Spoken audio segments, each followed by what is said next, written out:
आप देख रहे हैं इंडिया टीवी। आपके साथ मैं हूं प्राची पाराशर। सबसे पहले मुकाबला के मेरे सभी दर्शकों को गणतंत्र दिवस की हार्दिक शुभकामनाएं। उत्तर प्रदेश में चुनाव तो 27 में होने हैं, लेकिन योगी से लेकर अखिलेश अभी से कमर कस चुके हैं। अखिलेश यादव उत्तर प्रदेश के हर छोटे बड़े मुद्दे को लेकर वोकल हैं, तो एग्रेसिव योगी भी कम नहीं। और अब तो उत्तर प्रदेश की सियासी लड़ाई मदहोशी से लेकर सतुआ, बथुआ और बबुआ तक पहुंच चुकी है। योगी कह रहे हैं कि अखिलेश यादव मेहनत नहीं करते, जमीन पर नहीं रहते, जमीनी मुद्दों की समझ नहीं रखते, क्योंकि बबुआ तो उठते ही 12 बजे के बाद है। योगी का दावा तो यह भी है कि अखिलेश यादव सूर्य उदय को भी सपना मानते हैं। योगी ने अखिलेश का रूटीन चेक कर दिया तो अखिलेश ने मुख्यमंत्री योगी आदित्यनाथ पर मदहोश रहने का तंज कसा। अखिलेश ने कहा कि कुछ लोगों की आंखें तो दिन भर बंद रहती हैं, वो तो जाग कर भी मदहोश ही रहते हैं। अखिलेश इतने में नहीं रुके, सतुआ बाबा, बथुआ बाबा तक पहुंच गए और कहा कि इनसे तो सावधान रहने की जरूरत है। कुल मिलाकर अखिलेश यादव और योगी आदित्यनाथ दोनों चुनावी मोड में आ चुके हैं और नेहले पर दहला चला रहे हैं। दावों और बातों में एक दूसरे से ज्यादा खुद को मेहनती बताने की होड़ शुरू हो गई है। अब सवाल यह है कि क्या अखिलेश यादव यूपी में साइकिल को दौड़ा पाएंगे? सवाल यह भी कि क्या योगी मेहनत करते रह जाएंगे और 27 में हैट्रिक लगाएंगे? आज इसी पर करेंगे मुकाबला, लेकिन पहले आपको सुनाते हैं योगी आदित्यनाथ और अखिलेश यादव का वार पलटवार। 12 बजे सो करके उठने वाले बबुआ को कहां फुर्सत थी कि उन गरीबों के बारे में सोच सके। आप सोचो जिस प्रदेश का मुखिया 12 बजे सो करके उठता होगा, उसके लिए कोई सूर्योदय की बात करेगा तो वो तो सपना मानेगा, बोले बेफिजुल की बात कर रहे हो,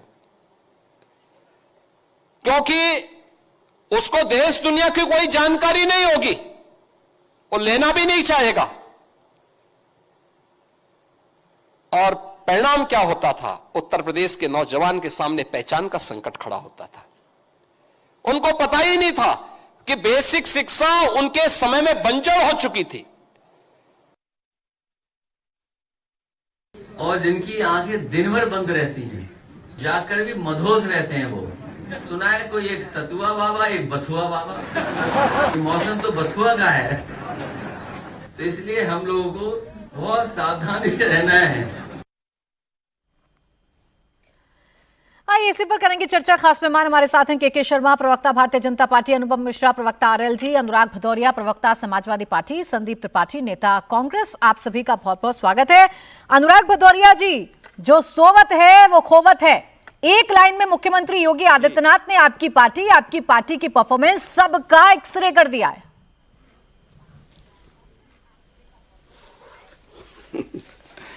इस बात को आपको सुन के हंसी नहीं आ रही है? जिस उत्तर प्रदेश का विकास का सूर्योदय नहीं हो रहा है, जब सूर्योदय होगा तो अस्त होगा ना। यहाँ तो डूबा हुआ है पूरी तरह से उत्तर प्रदेश के अंदर में। चाहे वो संत समाज का हो विकास, चाहे वो युवाओं के विकास की बात हो, चाहे वो समाज के विकास की बात हो, चाहे किसान के विकास की बात हो, चाहे हेल्थ व्यवस्था की बात हो, चाहे यहाँ स्वास्थ्य व्यवस्था की बात हो, या एजुकेशन व्यवस्था की बात हो, पूरी तरह से, या पुलिस सिस्टम की बात हो, ये सारे सिस्टम तो डूबे हुए हैं ना। आपने देखा किस तरह से एक पुलिस सिस्टम तो आपने देख ही लिया, किस तरह से उसके पॉकेट में रख रहे हैं और वीडियो बना रहे हैं, फिर बाद में कहेंगे मोबाइल चोरी में पकड़ा गया। किस तरह का वीडियो वायरल आपने देख ही लिया है। आचार्य हमारे शंकराचार्य जी भगवान, हम मानते हैं अभी मुक्तेश्वरानंद स्वामी जी के साथ जो अन्याय हो रहा है, जो संतों के साथ अन्याय हो रहा है, किसी से छुपा नहीं है। शिखा पकड़ के खींची गई है और उनको किस तरह से अपमानित किया गया है, ये भारतीय जनता पार्टी की सरकार में किसी से नहीं छुपा है। आज भी आपने देखा मथुरा में किस तरह से एक संत समाज के साथ हो रहा था। संत समाज का अपमान उत्तर प्रदेश के अंदर में हो रहा है, तो उत्तर प्रदेश में तो सूर्योदय तो होगा नहीं ना।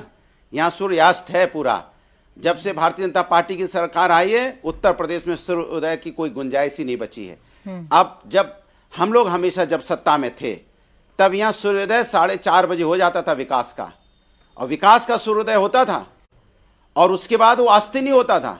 लगातार वो 5 साल तक विकास का सूर्योदय ऊपर छाया रहा, जिससे एक्सप्रेसवे बने। लेकिन मेट्रो अनुराग बनी, जी, यहाँ पे अनुराग हमने जी, कितने जिन बड़े मुद्दों बड़े का आप स्टेडियम जिक्र बनाए, करते हैं, मेडिकल ऐसा तो नहीं कॉलेजेस है कि बनाए, मुद्दे रातों रात यूनिवर्सिटीज पैदा हो बनाई, गए हैं। पार्क बनाए। भाई आप लोगों के हमने किस मुताबिक तरह से जब यहाँ से पे मुख्यमंत्री लोगों योगी को- आदित्यनाथ लोगों की को सरकार जीने उत्तर का- प्रदेश में जीने आई के है, लिए तभी इंडस्ट्री से लेके आए। विकास का सूर्यास्त हो गया है। अगर ये बात है तो इन मुद्दों को आप लोग उठाते कहाँ हैं? यही तो मुख्यमंत्री योगी आदित्यनाथ कह रहे हैं कि मुद्दों को उठाने का समय कहाँ है आपके पास। विपक्ष की भूमिका को निभाने के लिए सुबह उठना भी होगा, जमीन पर उतरना भी होगा और जनता के बीच में जाकर बताना भी होगा, जो आप लोग नहीं करते हैं। तो वही मैं पूछना चाहता हूं ना भारतीय जनता पार्टी से कि आप क्यों नहीं विकास की बात करते? क्यों विकास का सूर्यास्त है उत्तर प्रदेश के अंदर में? क्यों 5 किलो चावल 5 किलो आटा में आपने लाइन में लगा रखा है? क्यों आप उत्तर प्रदेश के अंदर में इंडस्ट्रियलाइजेशन करते? क्यों नहीं यहाँ पे इंडस्ट्री आईटी सेक्टर लेके आते? क्यों नहीं उत्तर प्रदेश में यहाँ विकास की बात पे राजनीति क्यों नहीं करते? हम करते हैं ना, महंगाई बेरोजगारी की तो आप बात करते हैं, सवाल क्यों किसान नहीं की बात पूछते? करते हैं, महिला समस्या की आप बात करते हैं, जमीन पर युवाओं की बात उतरकर करते हैं। आंदोलन वो लोग क्यों नहीं करते? वो- सिर्फ सोशल मीडिया पर बैठकर विपक्ष की भूमिका थोड़ी ना निभाई जाती है। अनुराग भदौरिया जी, जमीन आप पे- भी जानते हैं। चलिए, आखिरी आंदोलन बता दीजिए कब किया था आपने, या आखिरी वो वक्त तब बता आपके- दीजिए जब अखिलेश यादव जी धरने पर बैठे हो, किसी मसले को समाजवादी- लेकर और इस सरकार को घेरा हो। मुझे बता दीजिए, याद करा दीजिए। समाजवादी पार्टी, सुन लीजिए मेरी बात, समाजवादी पार्टी हमेशा से, जब से सत्ता में विपक्ष की भूमिका निभा रही है, डंकी की चोट पे सरकार को घेरती है। हम भारतीय जनता पार्टी की तरह धर्म की राजनीति पे विश्वास नहीं रखते, सोशल मीडिया लेकिन पर धर्म पे संकट आता है तो खड़े होते हैं। सोशल आज कौन मीडिया अभी पर मुक्तेश्वरानंद स्वामी जी के साथ खड़ा है बताइए? अरे बताएं कौन तो, खड़ा है? सोशल कौन मीडिया उनसे पर। मिले? अरे सुनिए मेरी बात सुनिए, हाँ। आप बचाने को नहीं, अभी मुक्तेश्वरानंद जी के साथ कौन खड़ा है? अरे बताएं तो कौन भदौरिया खड़ा है? जी, कहाँ समाजवादी कहाँ के पर यहाँ सवाल पे पूछते हैं आप? नेता सोशल विरोधी दल मीडिया मिलने गए पर ना, समाजवादी सोशल मिली ना मीडिया उनसे। पर एक्स पर पोस्ट कर देने से विपक्ष की भूमिका अरे पूरी हो भाई जाती है। वहां पे अरे पैदल चल के, अरे आप कमाल की बात कर रहे हैं भाई। वहां पे हमारे नेता विरोधी दल मिलके आए। कौन मिलके आए? उत्तर अरे प्रदेश का मैं तो चाह रही हूँ कि आप भी कमाल की बात करें, लेकिन कमाल ये है भदौरिया जी, आपसे जो सवाल पूछूं ना आप उससे यू टर्न ले ही लेते हैं। मैंने कहा बताइए आखिरी बार कौन सा आंदोलन आपकी पार्टी ने किया, बताइए अखिलेश यादव जी आखिरी बार किस मुद्दे को लेकर धरने पर बैठे थे। लेकिन अनुराग भदौरिया जी के पास जवाब नहीं है, तो ये अनुराग भदौरिया जी की पुरानी आदत है कि वो यू टर्न लेते हैं मुद्दे से। अच्छा, धरने पे क्यों बैठेंगे भाई? अखिलेश यादव जी की पार्टी पे वहां पे नेता धरने पे बैठेंगे, अखिलेश यादव जी धरने पे बैठे जाके। क्यों अखिलेश यादव जी नेता नहीं है? लगातार तो क्यों अखिलेश यादव जी नेता नहीं है? जेलों में कौन जा रहा है? ये अच्छा बताया आपने अनुराग भदौरिया जी। अरे इसी बात को पॉइंट आउट करते हैं योगी आदित्यनाथ। अब खुल गई आपकी पोल। अरे क्यों अखिलेश यादव जी आंदोलन नहीं कर सकते हैं क्या? जनता के मुद्दों को लेकर धरने पर बैठना क्या विपक्ष के नेता की जिम्मेदारी नहीं है? से नहीं चलेगा। आप ऐसे नहीं होता अनुराग भदौरिया जी, खुद ही एक्सपोज हो गए, खुद ही एक्सपोज हो गए। आप ही ने मुझे बता दिया कि अखिलेश यादव जी नहीं बैठेंगे, पार्टी के बाकी नेता हैं ना जो बैठेंगे। आप रुक जाएं थोड़ा, रुक जाएं थोड़ा, अनुराग भदौरिया जी रुक जाएं। आपको सुनने की आदत नहीं है ना, आपको सुनने की आदत नहीं, आवाज उनकी डाउन रखें। के शर्मा जी, अब मुझे ये बताइए क्या क्या विपक्ष के नेता अपने सोने जागने का टाइम टेबल भी सरकार से पूछकर तय करेंगे? नहीं प्राची जी, बिल्कुल नहीं करेंगे, लेकिन जनता तो देख रही है ना। जो व्यक्ति 12 बजे से पहले सो के उठ नहीं पा रहा है, वो जमीन पर क्या प्रदर्शन करेगा? आपने पूछा कि धरना प्रदर्शन कोई लास्ट में किया हो, तो इनका जवाब है कि भाई वो तो विरासत पुत्र हैं, युवराज हैं, वो क्यों धरना करेंगे? नीचे कार्यकर्ता धरना करेंगे, अखिलेश यादव क्यों जाएंगे? क्योंकि वो तो विरासत पुत्र हैं। बेकार की बात है, तो मुलायम सिंह के बेटे हैं, बीजेपी नहीं है जो उनको धरना प्रदर्शन नहीं, वो तो 5 स्टार जिंदगी जिएंगे।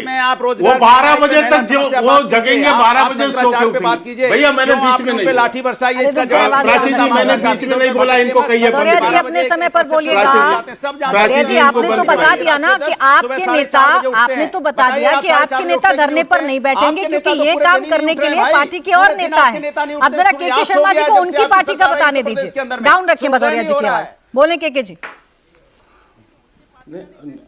हाँ, तो मैं यही कह रहा हूं कि अनुराग जी ने सच्चाई बयान की है। वो 12 बजे से पहले सो के उठ ही नहीं पाते हैं बेचारे, क्या धरना प्रदर्शन करेंगे? तो इसलिए कार्यकर्ता इनके कह रहे हैं कि कार्यकर्ता प्रदर्शन, जब नेता नहीं उतर रहा है तो कार्यकर्ता कैसे उतरेगा? तो सच्चाई ये है कि इशू भी नहीं है और काम करने की क्षमता भी नहीं है, केवल बतौलेबाजी है। जितना भी बैठ के बयान दे दीजिए, कि उसमें चढ़ के बयान दे दीजिए। और आश्चर्य है कि पढ़ते लिखते भी नहीं है इनके नेता। अभी प्राची जी एक उदाहरण बताता हूं, जनगणना का भी कार्य चालू हुआ और उसका बकायदा जनसंख्या विभाग ने उसकी एक नोटिफिकेशन जारी किया है जिसमें कहा है कि पहले चरण में मकानों की गिनती होगी। लेकिन इनके नेता अखिलेश यादव 12 बजे सो के उठे होंगे, कोई बता दिया होगा तो उन्होंने ट्वीट कर दिया, बोले उसमें तो जाति का कॉलम ही नहीं है। अब मकानों की भी कोई जाति होती है क्या? क्योंकि वो पढ़े ही नहीं है। मैंने सुना है वो इंजीनियरिंग पढ़ाई करके आया ऑस्ट्रेलिया से। यहां तो मुझे समझ नहीं आया कि जब खुद जनसंख्या मंत्रालय ये कह रहा है अपने ट्वीट में कि हम मकानों की पहले स्तर पर गणना करेंगे, लेकिन अखिलेश यादव ट्वीट कर रहे हैं कि उसमें जाति का नहीं है, उसमें कॉलम ही नहीं है। तो ऐसे गुमराह करने वाले बयान इसीलिए आते हैं क्योंकि उनको सच्चाई से वास्ता ही नहीं मानना होता। पड़ेगा, उनको मानना पता ही नहीं पड़ेगा कहां के बैठे हैं, शर्मा जी, कहां सो रहे आपकी हैं, सरकार का उनको खुफिया तंत्र बहुत अच्छे से काम करता है। अब दूसरी बात, आपको ये पता हो ना हो कि कहां पर कौन सी साजिश रची जा रही है, कौन सा अपराधी क्या कर रहा है, या उत्तर प्रदेश में हालात क्या से क्या हो रहे हैं, आपको ये जरूर पता है कि विपक्ष के नेता 12 बजे सोकर उठते हैं। सबको इसी काम में लगा दिया है क्या? प्राची जी, जवाब दे दूं? मैं आ रही हूँ प्राची जी, इसमें किसी खुफिया विभाग की जरूरत नहीं है। इनका 12 से 17 तक इन्होंने शासन किया है, उत्तर प्रदेश की जनता ने देखा है। लोग सुबह से लाइन लगा के रहते थे, मुख्यमंत्री तो 1 बजे मिलते थे। इनकी तो हालात ये थे, तो सबको पता है कि वो 12 बजे सो के उठेंगे। ये तो पूरा उत्तर प्रदेश जानता है। और पहली मुलाकात माफियाओं से करनी होती थी, ये भी पता था सबको कि पहले तो माफियाओं से मिलेंगे, अतीक अहमद, मुख्तार अंसारी, उत्तर प्रदेश उनके तो ये घर भी जानता है के शर्मा जी कि अब हर एक मसले पर अखिलेश यादव आप लोगों से सवाल पूछते हैं, लेकिन आप जरूरी नहीं समझते कि उनके सवालों का जवाब दें। आप बताइए कब आखिरी बार अखिलेश यादव ने कोई मुद्दा उठाया हो और आप लोगों ने कहा हो कि चलिए विपक्ष के नेता हैं, जवाब देंगे हम और ये जवाब देना जरूरी है। आप तो किसी मसले पर जवाब नहीं देते। ऐसा तो नहीं है ना कि अखिलेश यादव अभी बीते दिनों में जितने मुद्दे हुए उन्होंने आपसे सवाल ना पूछे हों? नहीं प्राची जी, मुझे वैसे बोलने दे, बीच बीच में आप बार बार प्रश्न कर रही हैं, लेकिन आपने प्रश्न किया है तो मैं बड़े सम्मान से उत्तर देता हूं। इनके सारे प्रश्नों का उत्तर स्वयं मुख्यमंत्री योगी आदित्यनाथ जी सदन के अंदर एक एक प्रश्नों का उत्तर देते हैं, और ऐसा उत्तर देते हैं कि इनकी ऐसी लताड़ लगती है कि ये सदन छोड़ के भागते हैं, और एक भी विषय नहीं बचा है। मैंने और उदाहरण बता दिया अभी आपको जनसंख्या के मुद्दे पर, अभी जो उनकी गिनती चल रही है जनसंख्या की, कि ऐसे प्रश्न है तो इसका क्या उत्तर कोई देगा। लेकिन आपने पूछा है इसलिए मैं जरूर बताऊंगा। इनके समय पे जीडीपी ग्रोथ उत्तर प्रदेश की क्या थी? 6 से 7%। आज कितनी है? 16 से 17%। आज भारत की जीडीपी पे, जो देश की जीडीपी है, उसमें योगदान अखिलेश यादव जी की 9%। हर रोज सुबह उठकर एक ट्वीट करते हैं और आपकी सरकार की एक नाकामी आपके सामने रखते हैं, लेकिन मैंने कभी नहीं देखा कि उन मुद्दों पर आप लोगों ने जवाब दिया हो। उल्टा अखिलेश यादव को कभी वो 12 बजे सोकर उठते हैं, कभी वो विरासत में मिली राजनीति करते हैं, इसके अलावा आप कोई जवाब नहीं देते हैं उनको। प्राची जी, बहुत छोटा जवाब। प्राची जी, आप कह सकती हैं, लेकिन मैं ये बताऊं कि जब प्रश्नों का अर्थ कुछ निकले तो आप बयान दीजिएगा। अब किसी को अथवा बथुआ कुछ भी बोल रहे हैं, इसका कोई उत्तर है क्या? आप भी तो मैंने एक उदाहरण आपको बताया, ऐसे में 10 उदाहरण। मणिकर्णिका पर जवाब मांगते हैं, आप नहीं देते। शंकराचार्य पर जवाब मांगते हैं, आप नहीं देते। तो अखिलेश यादव जवाब तो मांग ही रहे। खैर, आपने जो फॉर्मूला बताया संदीप त्रिपाठी जी, अब आप अपने बारे में बताइए, अपने नेताओं के बारे में बताइए। भाई, आप लोग मेहनत नहीं करते हैं, और मेहनत नहीं करते इसीलिए सबसे बड़ा सूबा इस देश का, उसमें आप लोगों की परफॉर्मेंस जीरो के समान रहती है। आ रही भदौरिया जी, फिर आ रही हूँ आप ही के साथ, एक बार बोलने दीजिए। बोले त्रिपाठी जी। अरे 10 सेकंड का जवाब है। अरे सुन लीजिए अनुराग जी, अरे मैं आपकी बात आज, अरे अनुराग जी आपकी बात आ जाएगी, मुझे भी समय देना होगा भाई। बोले त्रिपाठी जी, दोनों की आवाज डाउन, सिर्फ त्रिपाठी जी की आवाज है। बोले। ये नहीं हो सकता। प्राची जी, बोले। आपके माध्यम से आपके दर्शकों को, आपको गणतंत्र दिवस की ढेर सारी शुभकामनाएं। आपको भी बहुत शुभकामनाएं। भारतीय जनता पार्टी का चरित्र देखिए, चाहे वह केंद्रीय नेतृत्व हो, चाहे हमारे उत्तराखंडी बाबा जी हो, दोनों कोई देखता है कि कौन 12 बजे तक सो रहा है, कौन कितने बजे तक सो रहा है। एक लोग तो बाथरूम तक पहुंच गए कि मनमोहन सिंह जी नहाते कैसे थे, कपड़ा पहन के नहाते थे, रेनकोट पहन के नहाते थे। ये राजनीति का स्तर है भैया। बेडरूम में जाइएगा, बाथरूम में जाइएगा, कितनी टाइम सो के उठता। आपने किया क्या है? मैं एक के शर्मा जी से 2-3 छोटे सवाल पूछ रहा हूँ। के शर्मा जी, पूरे उत्तर प्रदेश में एक विश्वविद्यालय बता दीजिए जिसकी स्थापना आपने 2017 के पहले शिलान्यास किया हो और बन के तैयार हो, लोगों को मिल गया हो। आप बताइए, आप कह रहे हैं कि 16% ग्रोथ कर रही है, तो भाई उत्तर प्रदेश के आज भी सर्वाधिक लोगों को बाहर नौकरी के लिए क्यों जाना पड़ रहा है? वो क्या कारण है आपकी 16% और 17% की ग्रोथ में भी उनको माइग्रेंट होना पड़ रहा है, उनको जो है दूसरे प्रदेशों में जाना पड़ रहा है नौकरी के लिए और व्यवसाय के लिए? आप कह रहे ग्रोथ इतनी हो रही है। अरे साहब, आपने उत्तर प्रदेश का कर्जा 3 लाख करोड़ रुपए बढ़ा दिया, यह सच्चाई है। आपने आज उत्तर प्रदेश में सबसे महंगी बिजली, पूरे भारत में सबसे महंगी बिजली उत्तर प्रदेश में मिलती है। आप कह रहे हो कि रामराज चल रहा है, यहां तक कि आप धर्माचार्यों को नहीं छोड़ रहे हो। जिस सनातन की बात कर करके आप हिंदू मुस्लिम करके ध्रुवीकरण की राजनीति करते हो, सनातन के मुखिया और उनके परिकरों को पटक पटक के मारते हो, चुनिया पकड़ पकड़ के मारते हो। यही तो पूछा आपसे मैंने, आप मेरे प्रश्न का भाव नहीं समझ पाई। यही तो पूछा मैंने आपसे, यही पूछा मैंने आपसे कि इस प्रदेश में इतने मुद्दे हैं और जैसा आप कहते हैं उसके मुताबिक ये सरकार पूरी तरीके से नाकाम है। आप लोगों के आरोप ये हैं, तो इन नाकामियों को गिनाने के लिए आप मेहनत क्यों नहीं करते, जनता के बीच में क्यों नहीं जाते हैं? उसी को एक एक मुद्दे को मैं बताऊंगा और क्या क्या आंदोलन किया हम ये बताएंगे। खाद का मसला हुआ इस उत्तर प्रदेश में, कांग्रेस इकलौती पार्टी है कि पूरे प्रदेश के हर एक जिला से लेकर और तहसीलों तक धरना दिए और धरना प्रदर्शन हुआ और हमने आंदोलन किया और ज्ञापन दिया। अभी महाराज जी, तेसरा महाराज जी का, शंकराचार्य महाराज जी का मसला हुआ, हमारे हर जिले में प्रदर्शन हुआ और हमने राज्यपाल को ज्ञापन दिया। ऐसा कौन सा मुद्दा है जिस पर कांग्रेस प्रदर्शन नहीं करती? हाँ, ये सच्चाई है कि उत्तर प्रदेश में कांग्रेस इकलौती पार्टी है कि किसी भी मसले पर वो जमीन पर उतरती है। चलिए ठीक है, लेकिन आपका जमीन पर उतरना जनता को रास नहीं आ रहा। जब तो 2022 के विधानसभा चुनाव में आप 2 पर सिमट जाते हैं और लोकसभा चुनाव में आप 6 पर सिमट जाते हैं। संदीप त्रिपाठी जी, आखिरी बार जो मुझे याद है, लड़की हूं लड़ सकती हूं, ये कहने वाली प्रियंका गांधी जी उत्तर प्रदेश से गायब दिखने लगी। ये मेहनत, ये वाली मेहनत की बात करते हैं। हाँ, हम आओ, उसका रिजल्ट क्या आता है मैं बताता हूँ। हाँ। लड़की हूँ लड़ सकती हूँ कहती हूँ तो महिलाओं को आरक्षण देश में पहली बार, वो सरकार जो महिला आरक्षण का विरोध कांग्रेस के समय करती थी, इनको खुद देना पड़ा, भले इन्होंने कहा कि बाद में देंगे, उसका उसी का परिणाम था कि इनको महिलाओं की सहभागिता के लिए काम करना पड़ा। अनुपम जी, मुद्दे आते हैं, युवाओं के मुद्दे से लेकर कोई ऐसा मुद्दा होगा जो हम लेके आते हैं तो उस पर सरकार को ध्यान देना पड़ता है। चले ठीक है संदीप त्रिपाठी जी, तो आपने क्लियर कर दिया। आप लोग प्रदर्शन खूब करते हैं, लेकिन बस चुनाव के वक्त आपका प्रदर्शन थोड़ा खराब हो जाता है। चुनाव के वक्त ही आप लोग प्रदर्शन नहीं कर पाते हैं। अनुपम मिश्रा जी, विपक्ष करे तो करे क्या? अब सियासत भी आपके हिसाब से करे, अब सियासत भी आप सिखाएंगे कि उन्हें कब मुद्दा उठाना है, कब जगना है, कब सोना है, कौन सी बात पर सवाल पूछना है और कौन सी बात पर सवाल नहीं पूछना है। प्राची जी, ऐसा नहीं है। वो अवसर था जब विद्यार्थियों के खाते में डीबीटी के माध्यम से छात्रवृत्ति का पैसा ट्रांसफर हो रहा था। करीब 18,78,726 विद्यार्थियों के खाते में 944.55 करोड़ रुपए हस्तांतरित किए गए, जो पहले भ्रष्टाचार की भेंट चढ़ जाते थे। तो वो एक अवसर था जब मुख्यमंत्री जी प्रदेश की जनता को संबोधित करते हुए ये बात कह रहे थे। मुझे लगता है कि बात ठीक थी। इसकी स्वीकारोक्ति, इस पे प्रतिक्रिया देना अपने आप में यह एक स्वीकारोक्ति है कि हाँ, हमारा नेता 12 बजे उठता है। नाम तो लिया नहीं गया, अभी तो वो बात कर रहे थे।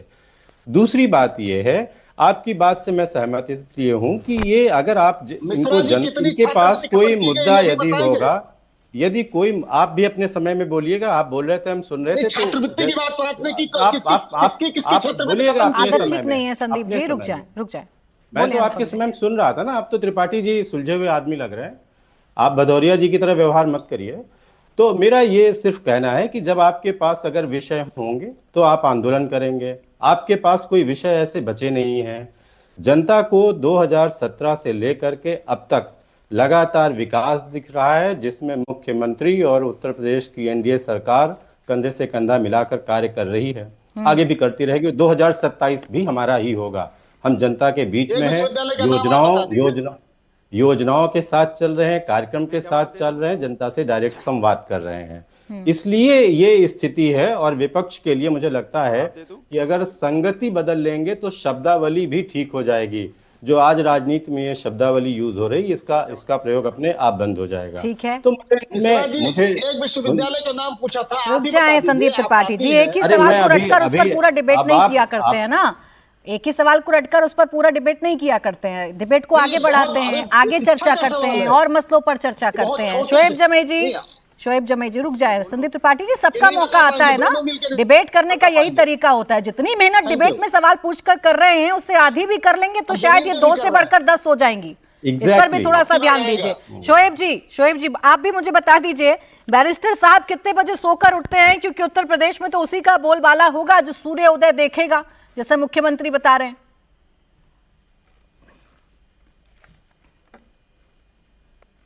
अनम्यूट कर लीजिए शोएब जी। जी बोलिए। आवाज आ रही है? जी जी जी बहुत बहुत शुक्रिया। देशवासियों को गणतंत्र दिवस के अवसर पर बहुत बहुत बधाई पार्टी की तरफ से भी। देखिए, चूंकि ये दो आपस के राजनीतिक पार्टियों का मामला है, समाजवादी पार्टी और बीजेपी, ये आपस में नूरा कुश्ती करते हैं, ये आपस में एक दूसरे की ताका झांकी करते हैं।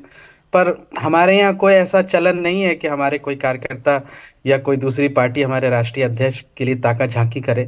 हाँ, ये सर्वविख्यात है और लोग जानते हैं कि हमारी पार्टी के राष्ट्रीय अध्यक्ष शोएब जी, यूपी में फिटनेस को ताकत लेकर आजमाने की काफी बात कर रहे हैं आप, आपको भी बचकर तो रहना हाँ। चाहिए। ऐसा ना हो आपके यहाँ भी ताका झाकी शुरू हो जाए। और बड़ी सटीक इन्फॉर्मेशन होती है इनके पास, कितने बजे सोए कितने बजे उठे।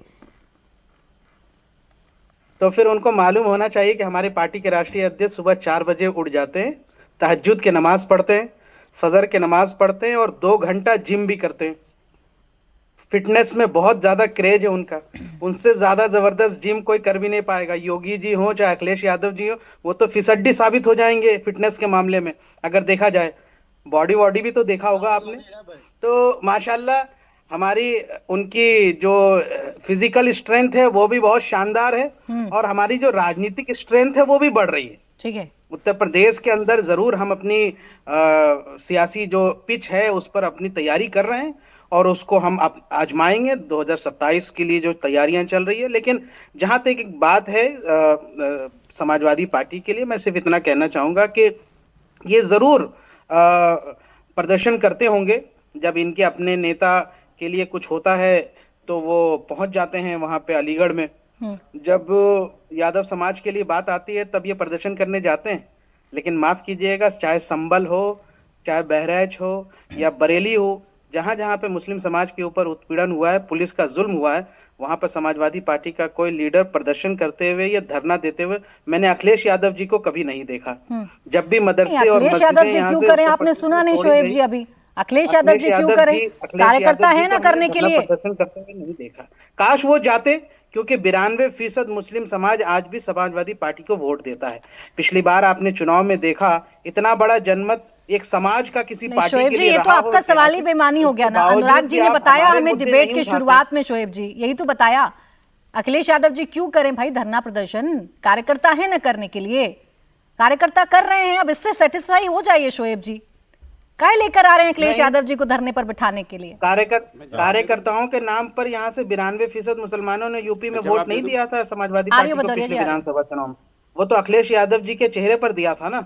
तो मुझे एक बात बताइए, क्या वहाँ के मुसलमानों का हक नहीं है कि अखिलेश यादव जी उनके मुद्दे पर जम चले ठीक है अनुराग जी, देखिए शिकायत सिर्फ योगी आदित्यनाथ को भी नहीं, कौन करेगा सिर्फ मुख्यमंत्री तो को नहीं, यहाँ शिकायत तो नए नवेले प्लेयर्स को भी है जो आपका खेल बिगाड़ने के लिए आ रहे हैं। और ये भी बता रहे हैं कि इनके नेता तो सुबह 4 बजे उठ जाते हैं। भाई मुसलमानों के मुद्दे नहीं कितनी बड़ी चुनौती है आपके लिए।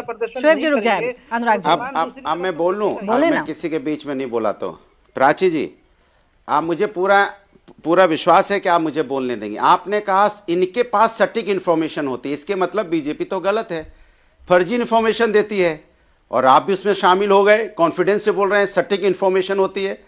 तो शायद आपको नहीं पता है कि अखिलेश यादव जी कितने बजे उठते हैं। अखिलेश यादव जी एकमात्र ऐसे व्यक्ति हैं जो सुबह 4:30 बजे उठने वाले हैं और आप भी जानती है, आपकी आत्मा भी जानती है, लेकिन आपको बीजेपी की बैटिंग करनी, इसलिए आप बोलेंगे नहीं, करें सटीक इंफॉर्मेशन है। और आप बता रहे थे बार बार कार्यकर्ता, अखिलेश यादव जी एकमात्र ऐसे नेता है जो अपनी पार्टी के लिए यहाँ बैरिकेड कूद जाते हैं। आपको याद होगा जब, अरे आप बीच में बोलेंगे तो नहीं हो पाएगा। और सटायर में अंतर नहीं जानते हैं भदौरिया जी, आपके बीच में नहीं बोलता, अरे आपका पूरा सवाल सुनता हूं। गोल कर लेते हैं, सेल्फ गोल कर लेते हैं खुद। आप सेटिंग, आपको समझ में नहीं आता है कि आप नहीं देंगे, आपको समझ में तो नहीं मुझे बोलने, अच्छा हमने गोल कर लिया तो मुझे बोलने नहीं आता है कि कब आपकी तरफ से बैटिंग हो रही है, कब उनकी तरफ से बैटिंग हो रही है, आपको समझ में ही नहीं आता है। सटायर शब्द सुना है अरे कभी? आपको नहीं समझ में, बोलने तो अरे दीजिए। हो सटायर गया ना, शब्द हो सुना गया, है बधाई कभी? आपको, बधाई, अच्छा बोल रही हैं आप, अरे मुझे बोलने आपकी दीजिए। ताली नहीं चाहिए मुझे, आपकी अरे ताली आप नहीं बोलने चाहिए तो मुझे, दीजिए, बोलने आपकी नहीं ताली देंगे, नहीं अब आप चाहिए सटायर मुझे। पे आ गए। पहले तो आज अरे अनुराग मुझे भदौरिया बोलने जी मुझे दीजिए। ये बताएंगे सटायर शब्द सुना है अब कभी? तो मुझे बोलने दीजिए ना, आप इतना इंटरप्ट करेंगे अरे कैसे? तो आप अगर कैसे जवाब पर्सनल दूंगा आएंगे मैं, तो मैं बताइए। इंटरप्ट किया, मैं आप तो एक सारे एक समय शब्द आप का ही मतलब बोलेंगी, पूछूंगी तय आपने ही आपसे, कर दिया है कि क्योंकि समाजवाद क्या आपने बोलना है, तो दिखा मैं दिया कैसे कि बोलूं, अनुराग बताओ। भदौरिया जी कितने सेंस के साथ इस डिबेट में बैठते हैं। अरे मैं पहले जवाब बताइए दे रहा हूं सटायर आपको। शब्द सुना है भदौरिया जी? सटायर क्या होता है सुना है? गूगल कर रहे नहीं, हैं। हमने नहीं सुना, मुझे बोलने दीजिए। अरे अनुपम देवी जी जी, कह रहे हैं आप मुझे बोलने गूगल दीजिए, कर रहे मैंने हैं। नहीं सुना। नहीं अब आप नहीं सुना समझिए। आपने इसीलिए अब तो। आप समझिए, सटायर मुझे अरे बोलने नहीं दीजिए। सुना आपने इसीलिए तो आप मुझे भी राजनीतिक शामिल आदमी कर रहे हैं हूं, अपनी इस सीधी-सीधी बात राजनीति करता में। हूं, सटायर पे तो जब विश्वास नहीं नहीं पता रखता, होता क्योंकि जनता अनुराग की सेवा भदौरिया करनी है जी, मुझे। जब नहीं पता होता ना तो थोड़ा शांत रहते हैं, उस पर अरे मुझे कमेंट नहीं बोलने करते दो हैं। भाई, मैं जनता उस की पर बात कर comment रहा हूं, मैं नहीं करते सटायर हैं। बोलने नहीं आया हूं यहाँ वरना पे। वरना वरना अरे यार, अपनी मैं बेइज्जती जनता होती की है अनुराग बात करने भदौरिया आया जी, हूं, जनता की वरना अपनी जनता की बेइज्जती बात होती है। करूंगा, अरे मुझे जनता की बात सटायर तो नहीं तब करना है करिएगा यहाँ ना पे। जब अब ठीक मुझे से बोल आपको लूं? नॉलेज होगी। अब सटायर में अंतर समझ में नहीं आ अरे रहा अब और आप चले चिढ़ रही जनता हैं, की बात आप करने। चिढ़ रही हैं, आप हाँ, बोले। फ्रस्ट्रेटेड हो गए, आप बोले, परेशान बोले, हो गए। बोले। अब आप मुझे बोलने दीजिए, क्यों फ्रस्ट्रेट तो परेशान आप हो रही होंगे हैं? क्योंकि आज आपकी पोल खुल गई। डिबेट में सटायर लड़ने पता नहीं थोड़ी आए अनुराग हम, भदौरिया जी को अपनी क्या बात होता है। कहने आए, कहने बोले दीजिए। बोले।